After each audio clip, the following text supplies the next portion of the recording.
Mis amados hermanos, Dios los bendiga nuevamente. Amén. Les voy a invitar que tomen su Biblia y vayan juntamente conmigo a San Juan capítulo número 8, versículos 31 y 32, donde hace 8 días iniciamos esta preciosa enseñanza que titulamos Conociendo nuestra fe. ¿Cuál es el título de la predicación? Conociendo nuestra fe. Hace 8 días iniciamos con este tema precioso, conociendo nuestra fe. Y dimos unos datos bien interesantes que muchos amados hermanos no conocen. Voy a hacer un pequeño recorderis para iniciar en esta mañana preciosa. Pónganle cuidado, los niños juiciosos. San Juan capítulo 8, versículo 31 y 32. Voy a leer primeramente el texto con el que iniciamos hace 8 días y es el texto principal de toda esta enseñanza. Dice la Escritura: dijo entonces Jesús a los judíos que habían creído en él: si ustedes permanecen en mi palabra, ¿serán qué? Verdaderamente. Dígalo fuerte, ¿serán qué? Verdaderamente mis discípulos. Y conocerán la verdad, o conoceréis la verdad, y la verdad os hará libres. Ahora bien, mis amados hermanos, cuando iniciamos hace 8 días esta enseñanza, la iniciamos diciendo lo siguiente: un gran problema que tiene el cristianismo actual y los cristianos de las diferentes congregaciones es que aunque llevan días, meses, años, décadas enteras en una congregación, la gran mayoría realmente no conoce la fe que vive. Me explico. Hablando de un tema, por ejemplo, la Trinidad, la deidad de Dios, Padre, Hijo y Espíritu Santo. A muchos hermanos les preguntan: ¿usted es trinitario? Y el hermano dice: sí, yo creo en el Padre, Hijo y Espíritu Santo. ¡Ah, qué chévere! Por favor, explíqueme la Trinidad. Y el hermano que lleva 20, 30, 40 años en la iglesia no sabe explicar la Trinidad. Cree en el Padre, cree en el Hijo y cree en el Espíritu Santo, pero no puede explicar ese principio. La pregunta es: si usted no entiende el principio, ¿cómo puede creer en él? Así de sencillo. Si no entendemos el principio, ¿cómo podemos creer en ese principio? A muchos hermanos se les pregunta: ¿ustedes creen en la resurrección de los muertos? ¿Creen en esto? ¿Creen en aquello? Y dicen: sí, yo creo. Explíqueme, ¿por qué? ¿De dónde salió tal cosa? ¿De dónde tal cosa? Es más, un día estuve dando una enseñanza en una congregación y ya me habían presentado los líderes. Este es el líder de la iglesia, este es el líder de la iglesia, este es el pastor de la iglesia. Y yo: bueno, bien. Y me paré en el púlpito y dije: hermanos, y tanto me acuerdo que fui a Oseas, por allá un libro, Oseas, Ageo, un libro del Antiguo Testamento, los profetas menores. Hermanos, vamos al libro tal, capítulo tal. Y empezaron los líderes. Y se fueron allá al índice a ver dónde estaba el libro, hasta que lo encontraron y lo buscaron y todo. Y yo digo: y estos son los líderes que no saben ni dónde están los libros en la Biblia. Y así sucesivamente. Hablábamos hace 8 días también de que muchos, cuando usted habla con personas que practican o profesan otra religión que no es la cristiana, budistas, hinduistas, los islámicos, tantas religiones que hay hoy en día, y sectas. Cuando usted le dice a ellos: ¿usted qué cree? Ellos le dicen: yo creo en esto y en esto. ¿Por qué? Por esto, por esto y por esto. Pero llegan y le preguntan al cristiano: ¿usted qué cree? Y él le dice: yo creo en esto, en Jesús. Y dice: ¿por qué? Y no saben explicar por qué creen en Jesús. Porque es el Salvador del mundo. Porque son a través de la salvación. ¿Pero por qué? Porque Él se ofreció en propiciación por nosotros. ¿Y qué es propiciación? Espera un momentico. Pastor, venga que lo necesito. Sí, o la llamada a un amigo, como dicen por ahí.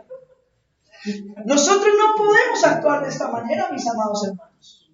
El verdadero cristiano, según la Escritura, escuchen bien, el verdadero cristiano, según la Escritura, aquí Jesús, capítulo 8 de San Juan, versículos 31 y 32, dice: Dijo entonces Jesús a los judíos que habían creído en él: si ustedes permanecen en mi palabra, serán verdaderamente mis discípulos. Esto quiere decir que para ser un verdadero cristiano, un verdadero seguidor de Cristo, es necesario que no solamente conozcamos, no sepamos, sino que entendamos la palabra. Hace 8 días citamos San Juan 5:39, donde dice Jesús: escudriñen las escrituras porque a ustedes les parece que en ellas hay vida, y ellas son las que dan testimonio de mí. Pero la palabra escudriñar significa investigar diligentemente, a conciencia y con objetividad un texto. Imagínense todo el trasfondo que tiene escudriñar las escrituras. Es investigar la palabra profundamente, a conciencia y con objetividad. No es leer la Biblia, no es memorizarse uno que otro texto bíblico. Es entender por completo las escrituras. Y cuando nosotros hacemos eso, escudriñamos la escritura, permanecemos en ella, entonces, dice Jesús, ustedes serán verdaderamente mis discípulos. Usted no es cristiano porque se haya bautizado en agua y porque supuestamente, como algunos dicen, ya recibieron el sello del Espíritu Santo. Usted no es cristiano porque esté metido en una iglesia y congregándose en una o en varias iglesias durante 30, 40 años. Usted no es cristiano porque ya se sepa muchos versículos de la Biblia. Usted no es cristiano porque cante muy bonito, porque ore muy bonito, o porque ayune mucho, o porque diezme mucho en la iglesia. No. Usted es cristiano cuando permanece en la palabra del Señor. Ese es el verdadero discípulo. Y cuando permanezco en la palabra, cuando estudio la palabra, cuando mi vida en la escritura, entonces dice ella misma, conoceremos la verdad y la verdad nos hará libres. Solo la palabra de Dios nos puede dar libertad.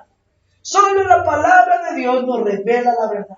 Solo el estudio y el entendimiento de esa palabra nos hará verdaderamente libres de tantas cosas en las que hasta el día de hoy, como hijos de Dios o como personas, estamos atados, o bueno, no estamos, no, porque los que estamos en Cristo, nuevas criaturas somos. Pero solo a través de ese estudio, los que estén atados, los que estén ciegos, serán verdaderamente libres. Y hace 8 días hablábamos de dónde empezaron los bautismos, de dónde salió la palabra cristiano por primera vez. Así que si usted quiere adelantarse a esa charla, tiene que ir al canal y buscarlo allá, conociendo nuestra fe, primera parte. Hoy vamos a continuar aprendiendo más cositas de la fe cristiana que quizás muchos de ustedes desconocen. Por ejemplo, mis amados hermanos, ¿cuál es el principio fundamental de la iglesia cristiana? Cristo es el centro de la enseñanza. Pero ¿cuál es el principio fundamental? La fe, la palabra, ¿qué más? El amor entre hermanos. El amor entre hermanos. Bueno, ¿qué Respeto. más? ¿Quién más? Respeto. Respeto, ¿quién más? Sí. La obediencia. Dignidad. Bueno. Temor a Jehová. Hechos capítulo 2, versículo 42. Este es el principio fundamental de toda iglesia cristiana. Hechos capítulo 2, versículo 42. ¿Ya lo tienen ahí? ¿Quién lo puede leer, por favor, en fuerte voz? Perseveraban en la doctrina de los apóstoles. Hola, cuidado. Cálmense ahí, suavecito. Hermano, con fuerte voz, calmadamente. Y perseveraban en la doctrina de los apóstoles, en la comunión los unos con los otros, y en el partimiento del pan y en las oraciones. Ok. Sí, léalo, por favor. Dice que ellos estaban dedicados a aprender lo que los apóstoles enseñaban. Pare ahí, hermano. Ellos estaban dedicados a aprender lo que los apóstoles enseñaban. La versión Reina Valera dice que la iglesia, la primera iglesia que se consolidó en Israel, cristiana, perseveraba en la doctrina de los apóstoles. Se preocupaban por aprender lo que los apóstoles enseñaban. ¿Qué sigue diciendo? Necesitaban aprender lo que los apóstoles enseñaban, compartían lo que tenían, Compartían lo que tenían, comían y oraban. comían y oraban juntos. Ojo a esto. Principios de una iglesia sana. Perseveraban en la doctrina de los apóstoles. Es decir, en las enseñanzas de ¿quiénes? De los apóstoles. En lo que ellos enseñaron. La iglesia actual, nuestra iglesia moderna, porque ya no estamos en tiempos de Cristo ni de los apóstoles, sino estamos 2020 años adelantados a eso, ¿cierto? Nuestra iglesia actual, como iglesia cristiana, debe perseverar en la doctrina de ¿quién? De los apóstoles. Dígalo fuerte, ¿de quién? De los apóstoles. No los escucho, ¿de quién? De los apóstoles. La pregunta es, ¿de cuáles apóstoles? De los de Cristo. ¿De los de ahorita? No, de los antiguos. ¿De los que hoy piden plata? No. ¿De los que hoy quieren dar cobertura a otras iglesias? No. ¿De los que hoy quieren monopolizar el cristianismo? No. La doctrina de los verdaderos apóstoles del Señor.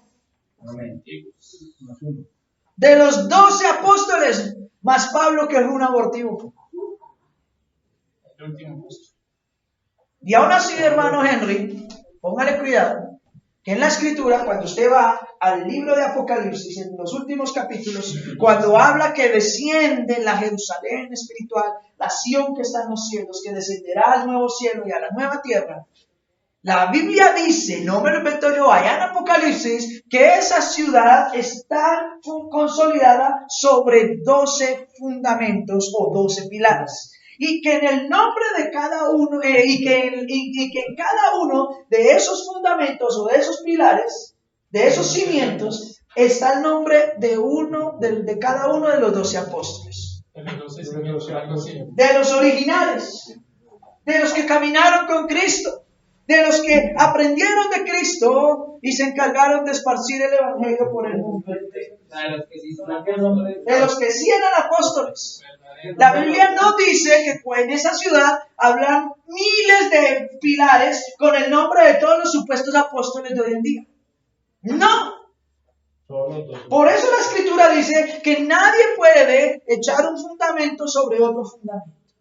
Ya los apóstoles, los de Cristo, los que caminaron con Cristo, los que están en la Escritura, dejaron el fundamento doctrinal de la iglesia. Todas las enseñanzas de la iglesia ya están consolidadas en este precioso libro llamado la Biblia. Ya están ahí. No necesitamos otro fundamento. Ya está el fundamento. Y nuestras congregaciones y nuestra vida espiritual debe construirse sobre ese fundamento que ya fue puesto.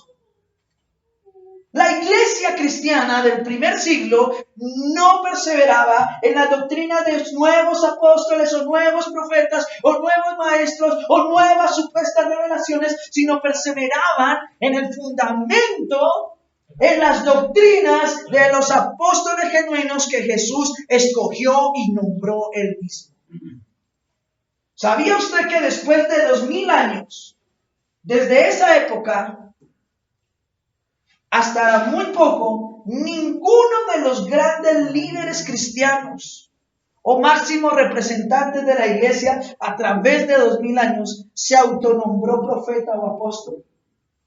Fue hasta hace poco, finales de los 90, inicios de los años 2000, cuando en Estados Unidos surgió este gran movimiento que no es cristiano, que tiene más carácter de satánico que de cristiano, el que levantó a los nuevos profetas y apóstoles, y son los que hoy en día están enseñando herejías destructoras en medio de la iglesia. Apostólicos y proféticos. Ese término cobertura espiritual, esos términos prosperidad, esos términos sanidad y milagros, que aunque la Biblia habla de sanidad y milagros, no es como lo presentan hoy en día. ¿Cómo te presentan hoy el milagro? A ver, don José, si usted está enfermo y necesita que Dios le sane, entonces traiga una ofrenda y Dios va a hacer un milagro. Pero don José, recuerde que entre más grande sea su ofrenda, más alto sea lo que usted lleve a la iglesia, mayor va a ser el milagro que Dios va a hacer en usted. Eso no es bíblico. Eso no dice la Escritura. Pero muchos quieren permanecer en el fundamento de estos mentirosos y no en el fundamento de los verdaderos apóstoles que nos dejaron plasmar en la Escritura sus enseñanzas. El fundamento de una iglesia correcta, de una iglesia sana, debe estar cimentado en la doctrina de los verdaderos apóstoles, que fueron 12, no fueron más. Y por más que nosotros hoy deseemos serlo, nosotros no llegaremos a ser ni apóstoles ni profetas, porque esos ya estuvieron, ya sembraron las bases. Los profetas trabajaron en el Antiguo Testamento, consolidaron a través de su enseñanza todo el Antiguo Testamento. Los apóstoles en el Nuevo Testamento consolidaron con su enseñanza todo el Nuevo Testamento, y entre profetas y apóstoles nos dejaron sentadas las bases de nuestra fe. Por eso Hebreos, escuchen bien, anoten esa cita, Hebreos capítulo 1, versículo 1, dice la Escritura, Dios, se la voy a leer para que ustedes anoten ahí. Dios, habiendo hablado muchas veces y de muchas maneras a nuestros padres, es decir, a los antepasados, ¿por medio de quién? De los profetas. Escuchen bien. Dios, vuelvo y lo repito, Dios, habiendo hablado muchas veces y de muchas maneras, Hebreos capítulo 1, versículo 1, habiendo hablado muchas veces y de muchas maneras a nuestros padres, ¿por medio de quiénes? De los profetas. Dice ahora. ¿Cuándo? Ahora. ¿Nos ha hablado por medio de profetas? No. ¿Qué dice ahí? Nos ha hablado por medio de quién? De su Hijo, de Jesucristo, a quien constituyó heredero de todo y por quien asimismo hizo ¿qué? El universo. ¿Lo dice la Escritura? ¿O me lo estoy inventando yo? Ahí lo dice. Entonces la Escritura dice que sí, antiguamente existieron profetas y Dios a través de ellos habló al pueblo de Israel. Y también Dios hizo muchas cosas tremendas, obró de muchas maneras. Se abrió el mar en dos, llovió fuego del cielo, el sol se paró, David derrotó al gigante, hicieron hechos portentosísimos. Señora, hicieron hechos portentosos. Muchas cosas que ustedes van a registrar que tienen el Antiguo Testamento. Pero de esa manera ya no se comporta el Señor con nosotros hoy en día. Muchos han dicho, no, es que el Señor dice que si tuviéramos fe como un grano de mostaza, le diríamos a esa montaña, quítate y échate al mar, y ella lo haría. Y hay hermanos que están tratando de trabajar y desarrollar su fe a ver si pueden mover las montañas. Ese no es el sentido original de ese texto. El sentido original de ese texto, mis amados hermanos, es que nosotros tengamos una verdadera fe en Dios, que puede obrar a favor de nosotros cuando lo necesitemos y según la voluntad de Dios lo determine. Porque usted puede tener mucha, pero mucha fe y pedirle a Dios que lo sane de alguna dolencia. ¿Y si Dios no lo quiere sanar? Si Dios le dice a usted lo que le dijo a Pablo. Pablo le dijo, Señor, tú me usas y yo oro por enfermos y se sana. Tú me usas y yo oro hasta por muertos y resucita. Señor, yo estoy enfermo, sáname. Y él dice, bástate mi gracia. Entonces Pablo no tenía fe. Entonces, ¿a Pablo Dios no lo quería? No. Es que aparte de la fe, está la soberanía de Dios, su voluntad, su propósito en cada uno de nosotros. Y eso es algo que muchos cristianos aún hoy en día no han entendido. Uno de los mayores fundamentos de la iglesia debe ser perseverar en la doctrina de los apóstoles. si en tu congregación no permanecen ni estudian la doctrina de los apóstoles, sino viven con ideas humanas, metiéndole ideologías, empoderamiento, bueno, tantas cosas que ya hoy le han revuelto al mensaje cristiano. Tú puedes, vamos a conquistar, vamos a reinar. Este es el año de la visitación, este es el año de la multiplicación, este es el año del engrandecimiento, este es el año de la prosperidad y de la unción. Mentira, mentira, mentira y mentira. De la cosecha. ¿Cierto? Hermanos, yo les traigo la cura. Nuevos amigos, Paren de sufrir nuevos amigos. No, señores. Al contrario, ustedes quieren saber cuál es el mensaje verdadero que el Señor nos dice a nosotros los cristianos. ¿Ah? Gócense cuando se hallen por diversas pruebas y dificultades. Jesús allá en San Mateo 24. Muchachos, ustedes son mis hijos, pero recuerden, en los postreros tiempos, en los tiempos que vendrán, en los tiempos que le esperan a ustedes como iglesia, vendrán pestes, hambres, terremotos, guerras, nación contra nación, el papá pegándole al hijo, el hijo contra el padre. Se multiplicará la maldad de gran manera en el mundo que el amor de muchos se enfriará. Pero el que persevere hasta el fin, este será salvo. Es decir, que en este mundo de caos, que para nada es un mundo bueno, hermoso, próspero, vamos a engrandecer, vamos a conquistar, no. Sino que será un mundo envuelto en un caos como lo estamos viendo, y aparte donde dice la Escritura, y por causa de mi nombre los perseguirán, y si pueden los matarán, y cuando lo hagan pensarán que le hacen un favor a Dios. Ese es el panorama que Dios realmente nos propuso y nos dice que es en el que nosotros estamos viviendo. Dice que en el mundo tendremos aflicciones. En el mundo tendremos aflicciones, pero confiad que yo he vencido al mundo, dice la Escritura. El apóstol Pablo en Efesios capítulo 5, él dice que nosotros debemos estar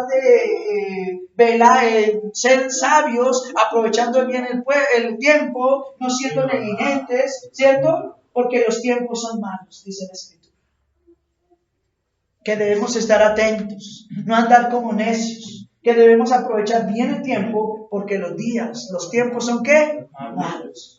Vienen tiempos de abundancia, mentira. Vienen tiempos de persecución. tiempos de angustia en el lugar, lo hizo como nunca lo había. Como nunca lo había. Ahora bien, perseveraban en la doctrina de los apóstoles, Hechos 2:42. Compartían para sus necesidades. Partían el pan el uno con el otro. Compartían lo que tenían. El libro de Hechos en varias partes dice que según entraba el dinero, ofrendas o medios a la iglesia, los apóstoles lo repartían entre los hermanos de la iglesia que tenían necesidad, de manera que nadie tenía necesidad en medio de la iglesia.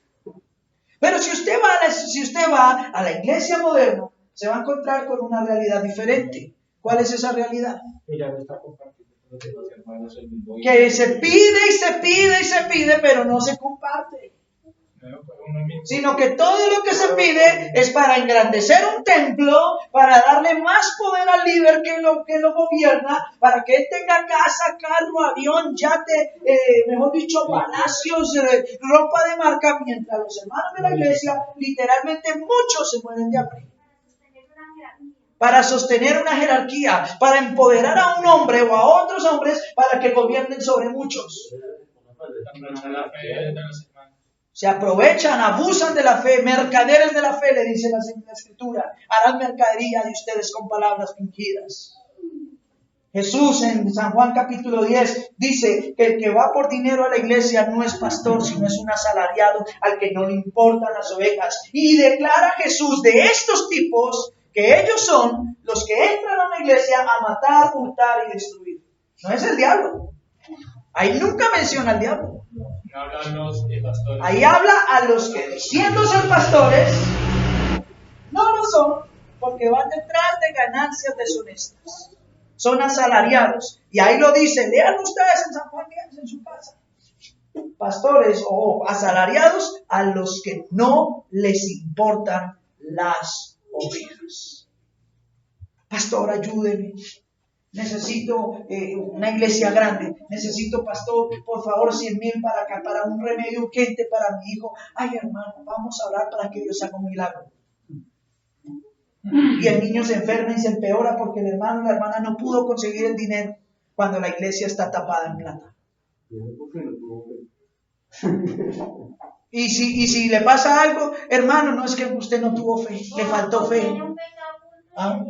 Exacto, hermano. No, eso es porque eso se le enfermó al niño porque usted tiene un pecado oculto en su vida. A eso ha llegado la degradación de la iglesia. Por eso es importante conocer nuestra fe, hermanos. Para que conozcamos la verdad y seamos libres y no caigamos en esos lugares ni bajo el gobierno de estos mentirosos que destruyen, roban y acaban literalmente con la iglesia. Conoceréis la verdad y la verdad os hará libres. Perseveraban en la doctrina de los apóstoles. ¿Qué más hacían? Compartían, tenían comunión unos con otros. La comunión habla de la unidad como una familia, como un cuerpo donde todos se conocían, pero ojo a esto y tengo que hacer. Una cosa es que tengamos amor los unos por los otros y otra cosa es que abusemos de esa confianza. O nos sobrepasemos o extralimitemos en nuestras relaciones. Y tenemos que tener mucho cuidado con eso. Por eso nosotros siempre hablamos de principios básicos de trato en la iglesia. Hablamos del amor. ¿Cómo debe ser el trato entre nosotros? Con amor, porque el amor de Dios lo gobierna todo. Pero ese amor debe ir acompañado ¿de qué? De respeto. Por nuestros hermanos, por sus casas, por sus hijos, por sus hijas, por todo.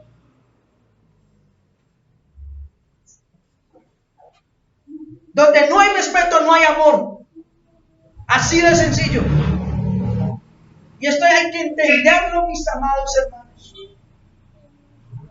Por eso es que como iglesia muchas veces hemos hablado y no permitimos o no consideramos que sea sabio que los niños de nuestra congregación estén en el grupo de la iglesia.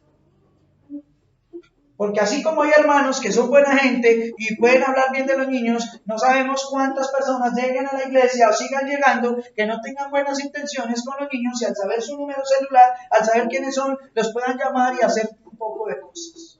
Porque hoy tantos niños y niñas son abusados, secuestrados, vulnerados porque están expuestos a las redes sociales, a un teléfono. Y si eso pasa con los adultos, imagínense más con los niños. Por eso nosotros debemos ser celosos. Mucho amor debe haber en medio de la iglesia, pero debe ser con un trato en respeto. Respetando. Y por eso nosotros hablamos del amor, la dignidad, y el respeto. A cada persona hay que tratarla con dignidad y con respeto en medio de la iglesia. Y quien no entienda esto, sencillamente realmente no entiende el amor de Dios. Porque Dios nos ama. Y aunque nosotros no merecemos que Él nos trate así, Él nos trata con respeto. Él nos trata con dignidad. Sin nosotros merecerlo, Él nos trata con dignidad. Así que de la manera que Cristo nos trata, que Cristo nos ama, que Cristo perdonó, así hagámoslo los unos a los otros. Compartían el pan. Tenían una gran comunión los unos con los otros, como familia verdadera en la fe, ¿cierto? Y aparte de eso, participaban de las oraciones, es decir, tenían una vida espiritual activa todos. Oraban, ayunaban, cantaban, hacían todo lo que hacían como un cuerpo de Cristo para exaltar el nombre del Señor. Esos principios deben ser principios fundamentales en nuestra iglesia, por encima de todo lo demás. Pero ¿por qué la iglesia hoy en día ha llegado a donde está? A tal a tal tergiversación de la palabra y del trato entre hermanos. Porque hermanos, desde la iglesia primitiva, desde la iglesia apostólica, desde la primera iglesia que vemos en el libro de los Hechos, al día de hoy han pasado 21 años. ¿Cierto? ¿Y quién de ustedes me puede decir, pastor, en esos 2000 años la iglesia ha pasado por esto? ¿Quién de ustedes me puede decir cuál es la historia de la iglesia a través de 2000 años? Que por medio de la palabra sea. Señor. Pues la misma palabra nos dice lo mismo, o sea que en el momento va a haber profetas que van a ser falsos, se van a vestir como ovejas. Ok, eso habla de los falsos maestros, los falsos profetas. Pero la historia de la iglesia, ¿quién puede decir a través de 2000 años la iglesia ha pasado por esto, por esto, por esto, por esto, por esto, por esto, y por hoy somos esto? Pues se creería que por medio de la palabra de tanto tiempo sea dispersivo. Así como exacto. Ahora bien, pero miren que la Biblia nos habla hasta el libro de Apocalipsis, que es el último libro de la Biblia. Los últimos libros escritos fueron alrededor del año 96 después de Cristo. De ahí para adelante no hay más escritos en la Biblia. Es decir, que lo que ha pasado de ahí para adelante no está registrado en la Biblia, pero sí está registrado en lo que se conoce como los anales de la historia. Ahora bien, según el estudio de la historia de la iglesia, a través de 2000 años han pasado 7 periodos o 7 épocas especiales de la iglesia. Anótelo, hermano. Para cuando ustedes les digan, oiga, ¿cómo ha sido la historia de la iglesia? Pues hermano, yo es que no es que sepa mucho, pero los teólogos, los que han estudiado, han dividido la historia de la iglesia cristiana en 7 épocas o periodos generales a través de 2000 años. Y esos periodos son los siguientes. El primer periodo o la primera época de la iglesia está determinada como la iglesia apostólica. Hermanos, el primer periodo o la primera época de la iglesia ha sido determinado como la iglesia apostólica. ¿Cuál es la iglesia apostólica? Comienzos de los mismos apóstoles. ¿Sí? De la que estábamos hablando ahorita. Hechos capítulo 2, versículo 42. Todo lo que habla la escritura en el libro de los Hechos, cuando comenzó la iglesia en Jerusalén y cuando empezó a esparcirse por el mundo. Se le denomina la época de la iglesia apostólica porque fue cuando los apóstoles empezaron a evangelizar y a consolidar la iglesia cristiana en el mundo. Y ellos fueron los primeros líderes y los primeros representantes de la iglesia, los apóstoles. La iglesia apostólica va desde el año aproximadamente 33 de Jesucristo, cuando Él muere y resucita y asciende a los cielos, hasta más o menos el año 96 después de Cristo. Después de 33 hace y 96. No, ambos son iguales. 63. 33 y 96 después de Cristo. Es decir, que aproximadamente 60 años, 63 años más o menos, la iglesia apostólica. Hasta la muerte del apóstol Juan, que fue el último de los apóstoles en morir. Hasta ahí va la época de la iglesia apostólica. La que fundaron y consolidaron y en la que permanecieron enseñando los apóstoles, los genuinos, los verdaderos, no los mentirosos de hoy en día. La nueva era. Después de esto viene un segundo periodo general. No vamos a entrar mucho en detalles. Si usted quiere, vaya e investigue cada periodo de esto a profundidad porque tiene mucha historia. Y de esto yo hablo un poco más a profundidad en la enseñanza que di de escatología bíblica. Entre la segunda y tercera parte, la segunda enseñanza y la tercera enseñanza, ahí se habla de la historia de la iglesia también. Un poco más consolidada. Ahí, con más información. El sermón de las 7 iglesias. Señor, exacto. Ahora bien, el segundo periodo es conocido teológicamente como el periodo de la iglesia primitiva o la iglesia perseguida. Anótenlo. ¿Iglesia qué? Primitiva. ¿O iglesia qué? Perseguida, mis amados hermanos. Y este periodo o esta época de la iglesia va desde el año 100 después de Cristo hasta el año 310, 312 más o menos. Años más, años menos. Quiere decir que este periodo duró más o menos 200 años.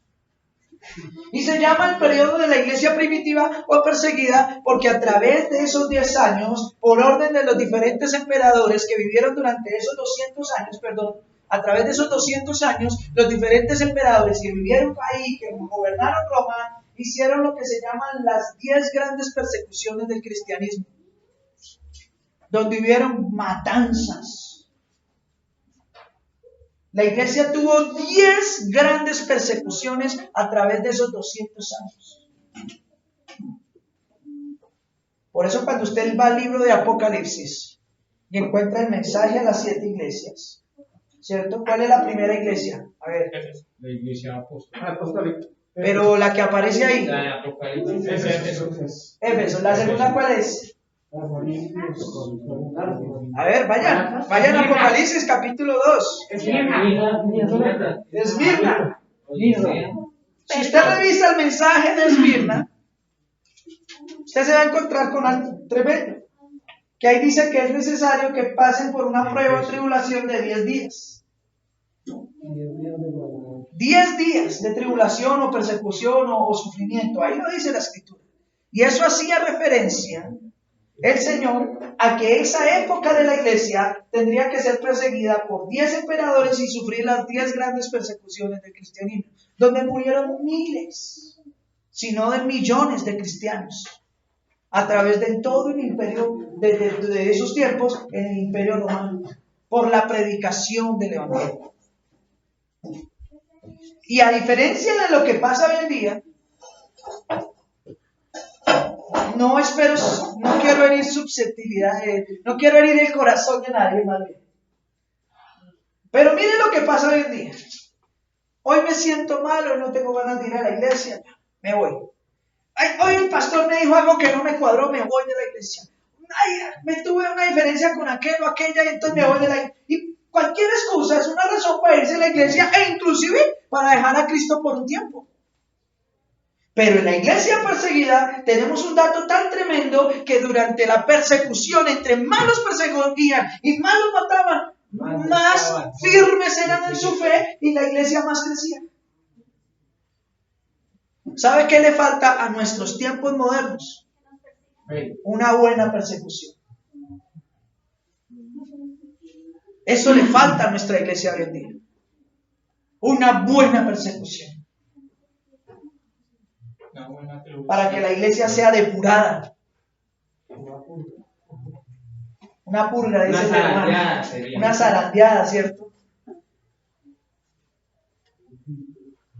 Y créame que eso va a llegar. Que eso va a pasar.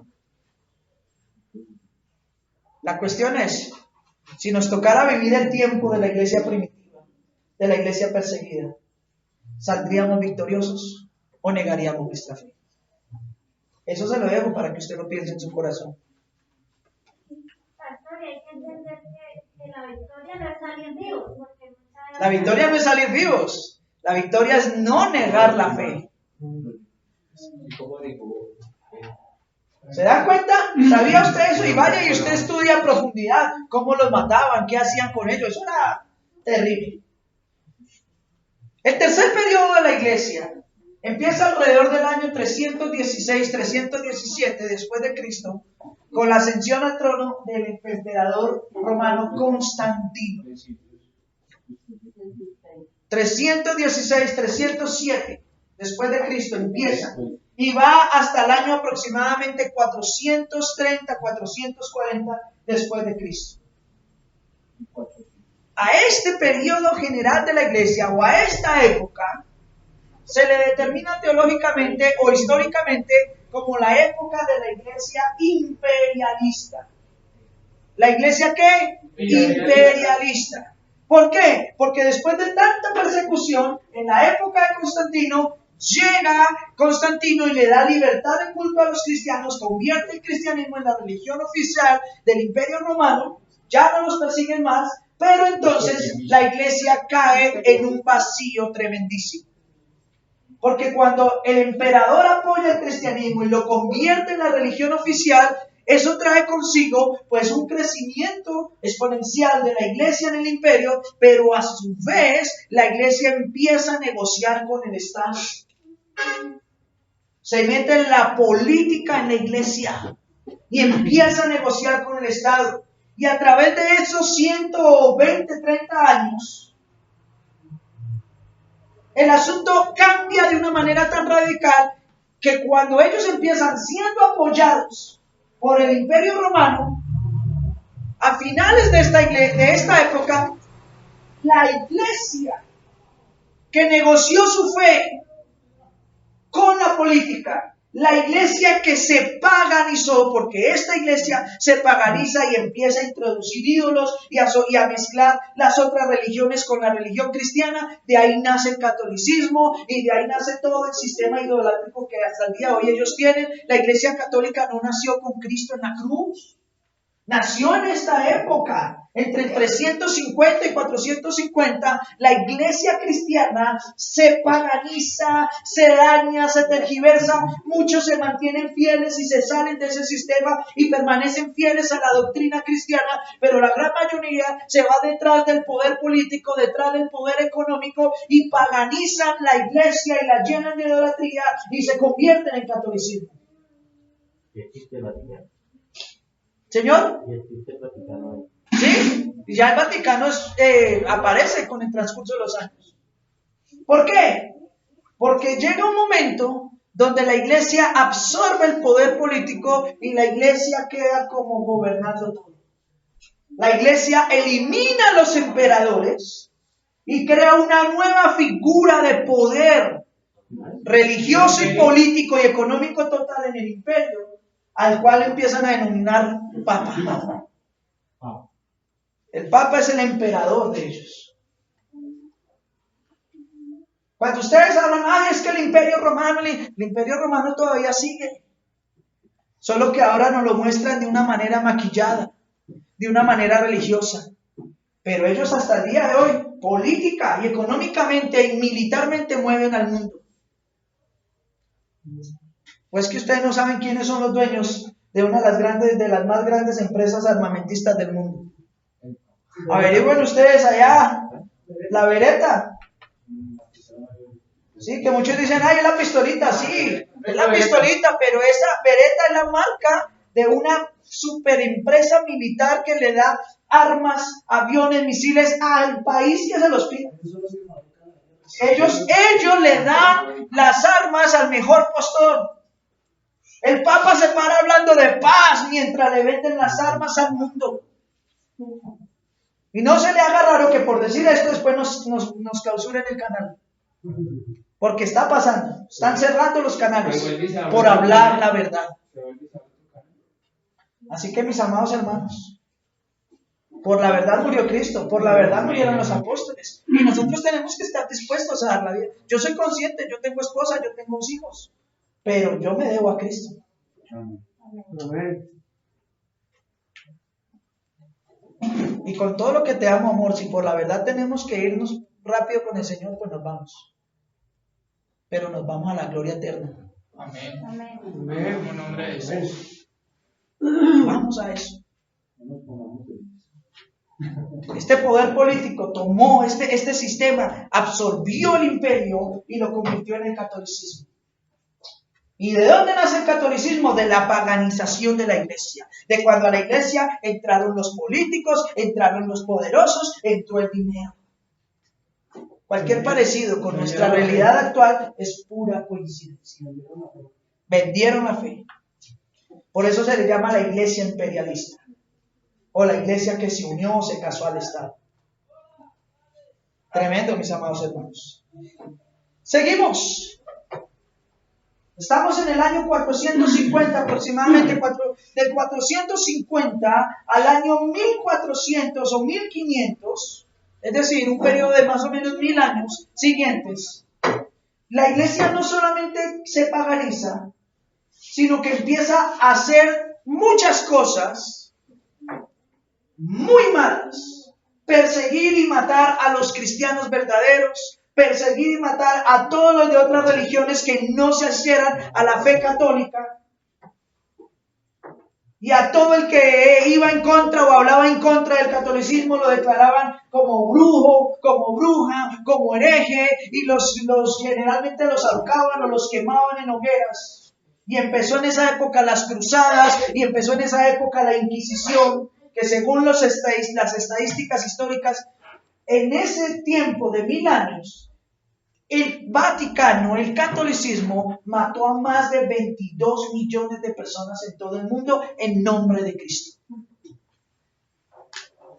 Los que históricamente ellos reconocen. En una de sus últimas locuciones antes de morir, el Papa Juan Pablo II, en los años 90, si no estoy mal, que fue hasta cuando él vivió, en una de las últimas locuciones que él hizo a nivel mundial, él pide perdón públicamente al mundo por la barbarie que ellos cometieron, la iglesia cometió en esos años. Y se reconoce, Sofi, Ketika, gracias. Y se reconoce que aproximadamente más de 22 millones de personas, entre hombres, mujeres y niños, fueron abusados, torturados y asesinados en nombre de la religión. A través de la Inquisición, a través de las persecuciones, a través de las cruzadas. Por eso a esta época tan oscura, tan mala, donde inclusive la iglesia no solamente se unió al poder político, sino que en su degradación empiezan a introducir las artes oscuras, la hechicería y la brujería a la misma iglesia. Se le llama a esta época de la iglesia la iglesia oscurantista. La iglesia oscurantista. Este es el cuarto periodo general de la iglesia.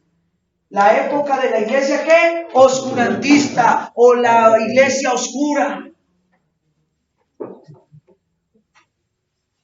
Se ve como la más mala. Muy mala.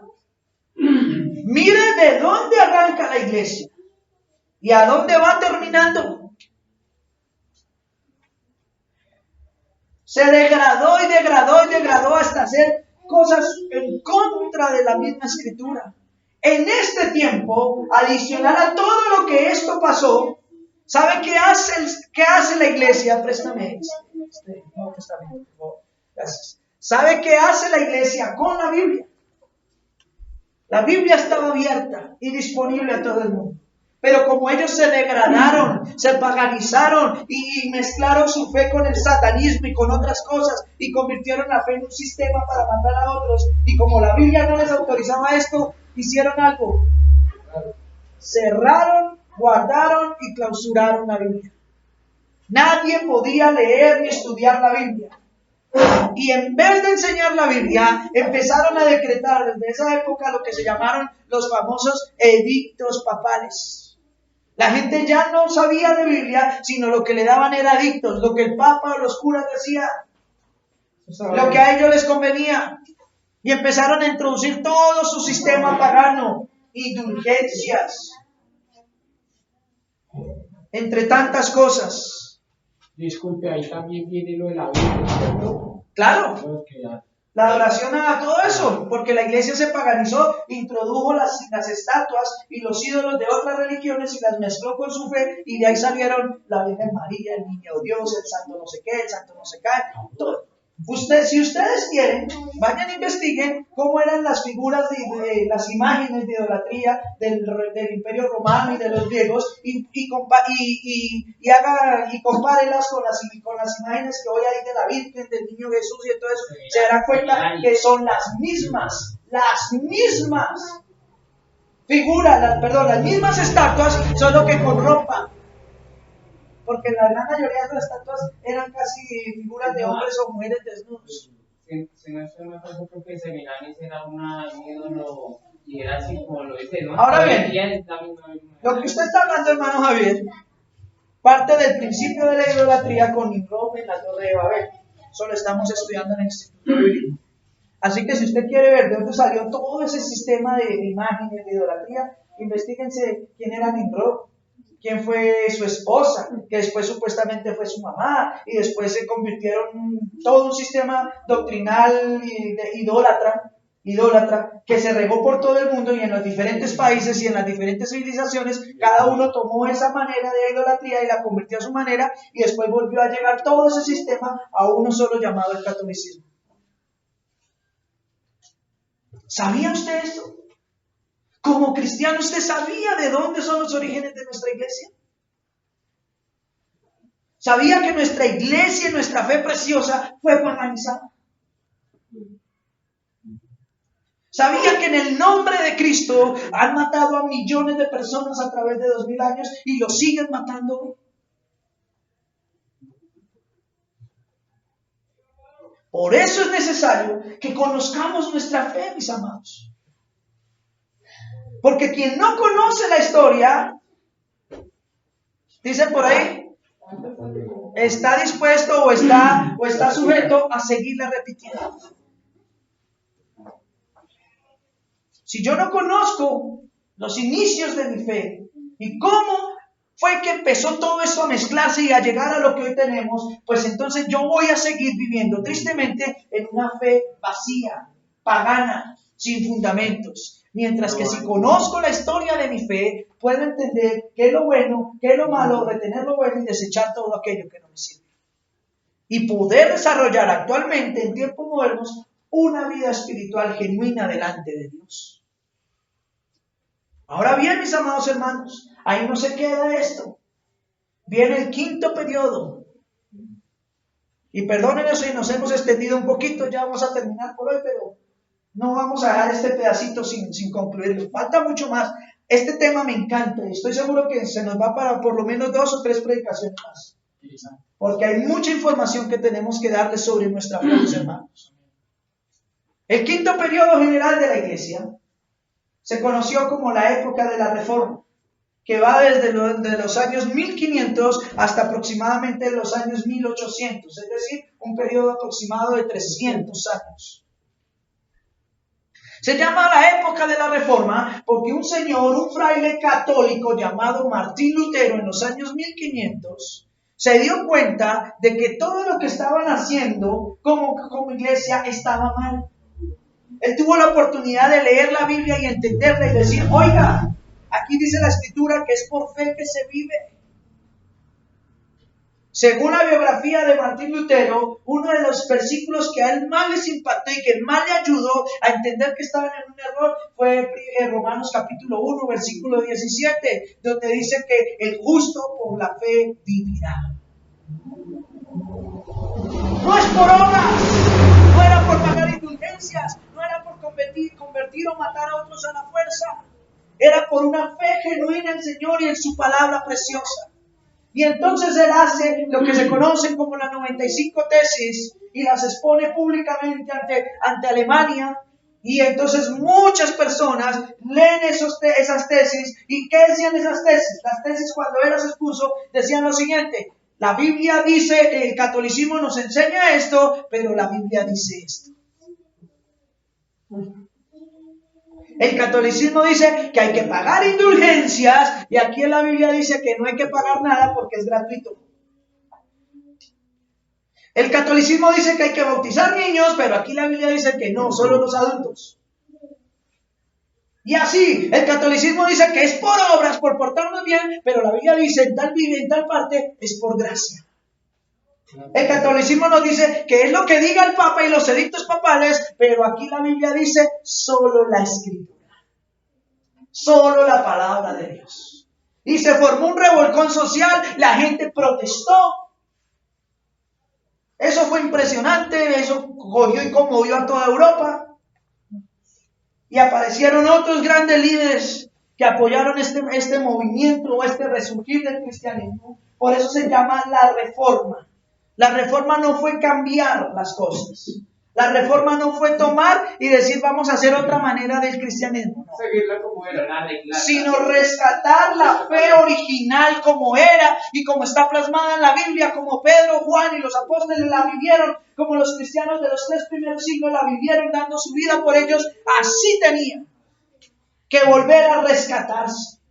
Por eso es que cuando a una persona que está en vicios o con muchos problemas generalmente en su cuerpo y en su mente, los mandan a lugares que, entre otras palabras, los llaman reformatorios.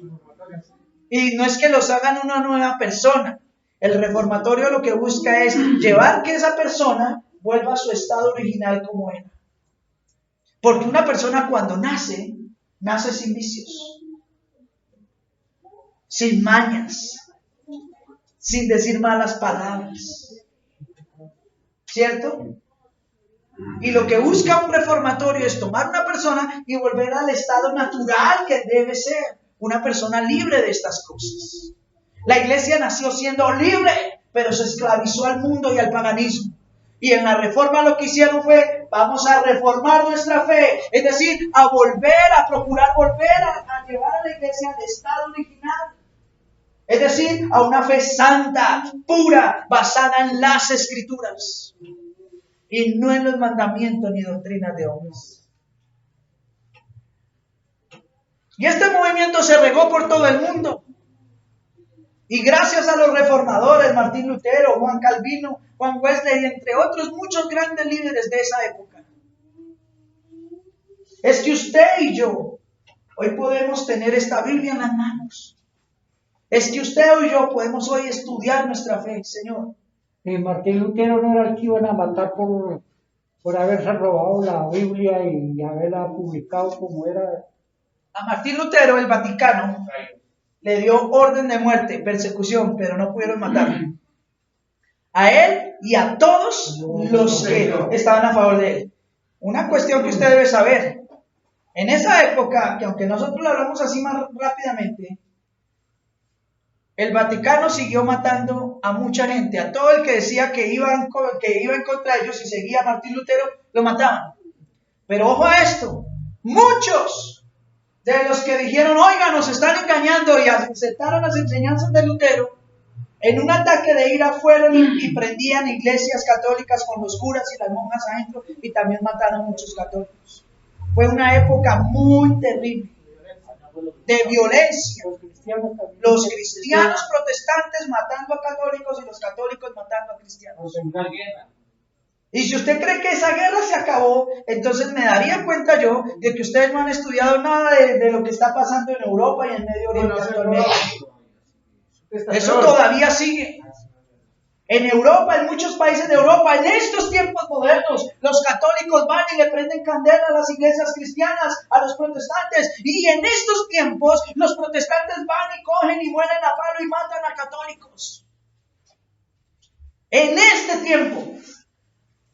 Allá un día yo estaba viendo un video, allá en Japón, ya está matando hasta los cristianos. En la China, no en Japón. En China. Está quemando. Porque obviamente China ya es un gobierno imperialista también, con un emperador y un sistema de creencias totalmente diferentes, donde ellos consideran que la fe cristiana es un peligro y atenta en contra de sus creencias y atenta en contra de su emperador. Y están matando a muchísimos cristianos también. Ser cristianos en esos países implica muchas veces la cárcel y la muerte. Hasta le está quemando hasta la Biblia y todo. Por eso, todo eso. Ahora, ojo a esto, mis hermanos, no se me desvíen. Es que lo que pasaba antes sigue pasando. Lo que pasa es que hoy, hermanos, mírenme acá. Estas tecnologías, aunque son muy buenas y las usamos de la manera correcta, mantienen ciegos no solamente a los del mundo, sino a los cristianos. Un cristiano está más preocupado por ver cómo salió su foto en el Facebook que por saber cuáles son las doctrinas fundamentales de su fe. Un cristiano está más preocupado por subir un estado WhatsApp donde muestre sus emociones que en ir a la palabra de Dios y reconocer su obra poderosa. Un cristiano está más preocupado por ver cuántos likes recibió de otros, me gusta o no me gusta, que preocuparse por ir a ver cuánta gente por la fe está muriendo en tantos países. Están más preocupados por cuánta gente asiste a una iglesia que por lo que el pastor enseña en la iglesia. Para muchos es más importante el número de creyentes en un lugar, el número de asistentes a un lugar, que lo que el pastor enseña en la iglesia. Y por eso la fe de la gran mayoría del cristianismo está perdida. Es una fe nula. Muchos son los llamados, pero pocos los escogidos.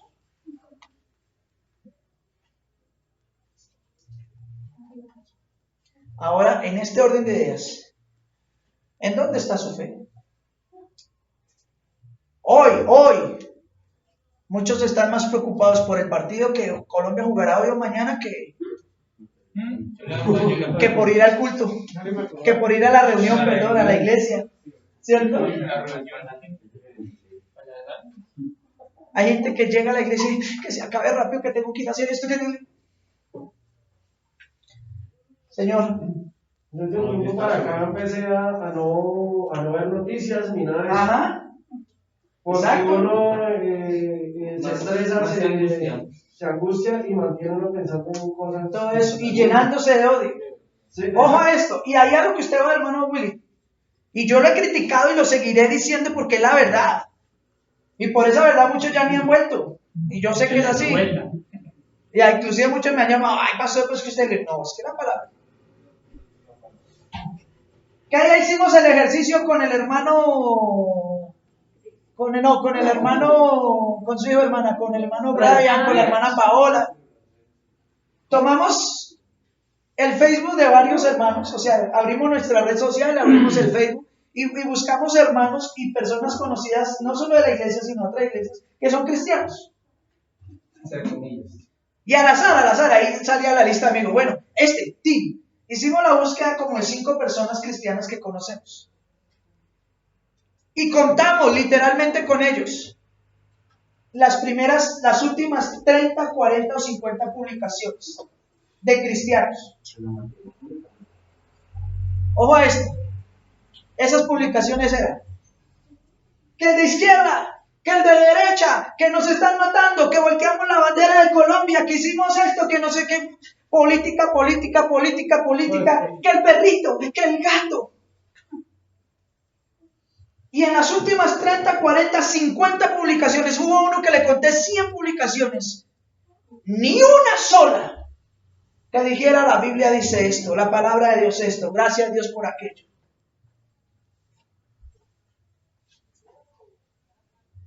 Nada. Ay, pastor, usted es muy exagerado. No, la Biblia dice que la abundancia del corazón habla la boca. Y hoy es tan fácil saber dónde está la mente del corazón de los hermanos. Con solo ver su Facebook, uno ya sabe. Con solo ver sus comentarios. Cristianos yendo el domingo a la iglesia, predicando en los púlpitos y en sus comentarios diciendo esto hay que acabarlo, que no sé qué, que bien, que hay que matar policías, que hay que avalando todo el odio. Hermano, nosotros no estamos llamados a hacer eso. Un cristiano verdadero no fomenta el odio contra nadie. Esto no quiere decir que usted entonces esté de acuerdo con todo, no.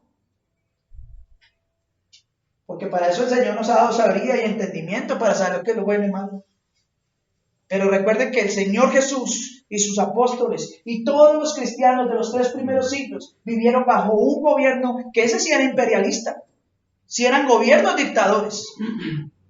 Y usted nunca va a registrar que haya Cristo, los apóstoles o los cristianos primeros hubieran hecho protestas o hubieran levantado en contra de los césares o hubieran ido a buscar pelea o a hacer la primera línea y acabar con los soldados romanos. No.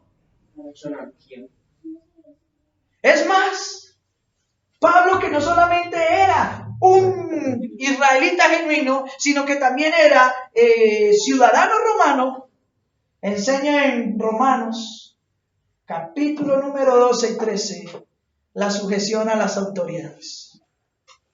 pero es un emperador pagano. Pero toda autoridad ha sido impuesta por Dios. Y si usted no está dispuesto a aceptar estas realidades y estas verdades bíblicas, usted debe preguntarse dónde está su fe. Yo le he dicho a muchos amados hermanos y hermanas, ¿sabe usted por qué no puede seguir a Cristo verdaderamente? ¿Por qué? Porque su corazón no está puesto en Dios y en su palabra, sino en el político de turno y en la ideología que le está proponiendo.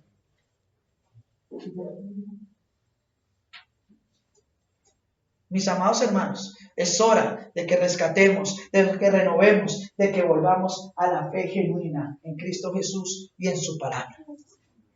Amén. Después de esta quinta época o periodo general de la iglesia llamado la Reforma, porque se reformó la fe y nació el protestantismo como actualmente nos conocen a nosotros. Entonces viene entre los 1800, entre inicios del 1800 y hasta el año más o menos 1920, una época, sobre todo en Latinoamérica, en América y en toda América, América del Norte, Central y Sur, viene una época que se llamó la época de la iglesia misionera. Escriban bien. ¿La iglesia qué? Misionera. O la iglesia de las misiones. ¿Por qué? Porque de los diferentes países, como ya se había descubierto este continente, pero este continente en su mayoría había sido conquistado por países que eran católicos, entonces los grandes líderes de las diferentes congregaciones cristianas del mundo envían ministros, siervos de Dios cristianos, con la palabra sana que ya había sido rescatada y reformada, a evangelizar el nuevo mundo. Y a esta época, que duró poco más de 100 años, se les conoce como la época de las misiones, donde muchos hombres y mujeres salieron a este nuevo mundo, al continente americano, para traer la preciosa palabra del Señor. Llevando al punto tal de que aquí en Colombia, los primeros misioneros que llegan a Colombia, que traen realmente el evangelio, el cristianismo puro, llegan a 3 ciudades específicas. ¿A cuáles ciudades creen que llegaron? Bogotá. A la primera ciudad que llegaron a Medellín. Medellín fue la primera ciudad en visitarse. Luego Bogotá. Luego Cali. De iglesias bautistas y presbiterianas. Vinieron los primeros años. ¿Saben qué año aproximadamente? En el año 1866 se tiene registro de que a Colombia llegó por primera vez el cristianismo. 1866 años después de que Cristo muere en la cruz, llega el mensaje verdadero a Colombia, porque en Colombia ya estaban los españoles con los católicos y nos estaban vendiendo una fe mentirosa. Igual tampoco enseñaron a lo que era solo latín. Por eso. Llegan los misioneros. ¿Por qué pueden llegar ellos y traer ya la palabra? Porque los países de aquí, de este continente, ya se estaban independizando. Ya no estaban sujetos a la corona española ni al sistema católico, sino que ya podían venir otros y traer sus nuevas enseñanzas. Entonces vienen los misioneros y llegan a estos países y empiezan a evangelizar y a enseñar la palabra sana. Y del año 1940 más o menos en adelante hasta nuestra fecha, la iglesia se conoce como la iglesia moderna. La séptima, la que estamos viviendo, y que a través de estos aproximadamente 60, 80 años de historia, casi 90 años, nuestra iglesia cristiana, no solo en Colombia, sino en toda Latinoamérica y en gran parte del mundo también, después de que Lutero y los reformadores rescataron la fe, después de que los misioneros trajeron la fe preciosa y enseñaron la palabra correcta, ahora la iglesia a través de estos 80 años está otra vez paganizándose, dejando el sano mandamiento del Señor y volviendo a las viejas costumbres paganas, a negociar su fe con la política, a creer en hombres, a creer en enseñanzas humanas y a cerrar la Biblia porque ya no les sirve para su negocio. Y en estos tiempos finales, porque son los tiempos finales de la iglesia, Es cuando Cristo dice, la hora viene y ahora es, cuando los verdaderos adoradores adorarán al Padre en espíritu y en verdad, porque el Padre, tales adoradores busca para que le adoren. ¿Seguirá usted negociando su fe? ¿O va a empezar a adorar al Señor en espíritu y en verdad, y a estudiar su palabra, y a permanecer en un lugar y rodeado de hombres y mujeres que procuran indagar la sana palabra del Señor? Es necesario que empecemos a conocer nuestra fe. Es necesario que entendamos que no podemos seguir las corrientes de este mundo, y porque miles van a otros lugares y dicen que allá sí, nosotros no podemos seguir en esto. Nosotros tenemos que ser diferentes, ser verdaderos discípulos de Cristo. Ustedes serán verdaderamente mis discípulos, dijo el Señor, si permanecen en mi palabra. Y conocerán la verdad, y la verdad os hará libres. Al nombre de Jesús sea la gloria y la honra por siempre y para siempre. ¿Cuántos se gozan?